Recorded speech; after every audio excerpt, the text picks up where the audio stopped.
Op soek na God se hart is 'n allesomvattende beskrywing van my hele lewe. Ek het altyd gedink die eindpunt waarna toe ons werk is om uiteindelik eendag ons hartjies vir die Here te gee. Wat ek besef het, daai is maar eintlik net die begin. Daarna lê daar vir ons 'n avontuur voor en dit is die soeke na meer en meer van God se hart.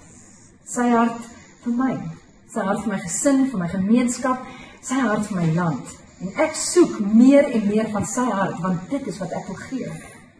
Nou ek ontdek sy hart in verhouding met hom en soos wat ek elke dag in Jesus se voetspore probeer volg.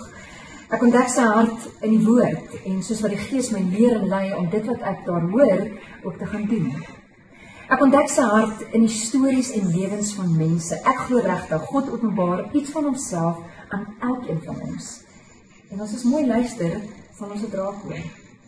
Ek ontdek sy hart in die lewe van my man en in die voorbeeld van my kinders. En ek ontdek sy hart tussen die stikkenis en die gebrokenis en daar waar God aan die werk is, tussen mense wat so desperaat is vir hoop.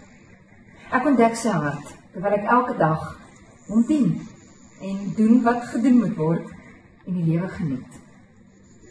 Ek het begin praat en skryf soos ek genooi is vir getuienisgeleenthede, maar dit my eintlik 'n bietjie frustreer, want ek wil nie elke keer teruggaan na die vergeelde ou fotootjie toe ek lank gelede my hartjie vir hom gegee het. Ek wil vir mense vertel en met hulle deel wat die Here nou vir my wys en wat ek nou van sy hart sien. En so het ek begin skryf en die temas in opsoek na God se hart gaan oor verhouding met hom en disipelskap en eienaarskap, roeping, drome, vrae, gemeenskapsbetrokkenheid, gee en omgee. Maar ek is nog nie klaar gedink nie, want ek dink ons getuienis en ons stories is dinamies.